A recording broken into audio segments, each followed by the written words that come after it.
Saudaraku rahimakumullah, teruntuk dirimu yang mendapatkan amanah sebagai juru sembelih, teruntuk dirimu yang mendapatkan amanah sebagai panitia kurban di tempat sekitarmu. Ada perintah dari Rasulullah Shallallahu Alaihi Wasallam untuk kita berbuat ihsan terhadap hewan sembelihan kita. Secara ilmiah, ada beberapa hal yang perlu kita perhatikan, khususnya bagaimana kita menangani hewan sebelum disembelih.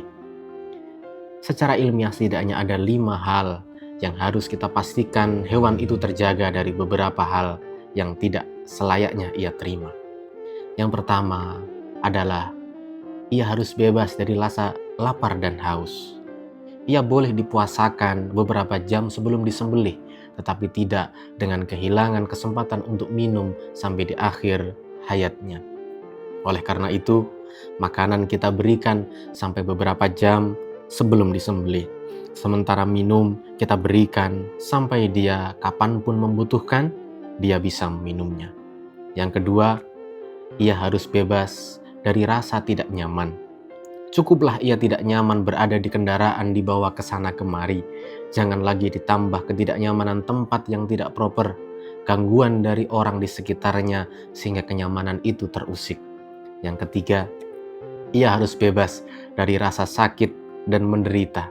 Oleh karena itu, tempat yang teduh, tempat yang terlindungi dari cuaca dingin, dari sinar matahari, dari hujan harus kita usahakan sehingga hewan itu merasa nyaman.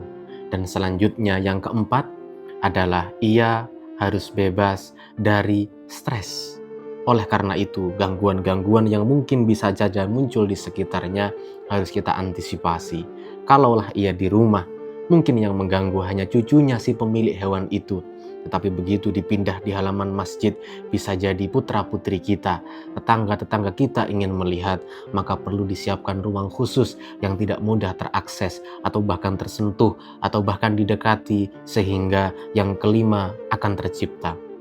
Ia memiliki kebebasan untuk beraktivitas dan berperilaku secara alamiah. Apabila ia ingin berteriak, maka ia akan berteriak.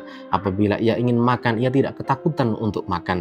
Begitu juga ketika ia ingin minum, tidak khawatir akan diganggu, tidak khawatir akan disakiti, sehingga kualitas sampai hari Idul Adha, kualitas hewan tersebut terjaga. Dan ketika kita sembelih dengan baik, maka insya Allah akan mendapatkan kualitas daging yang baik.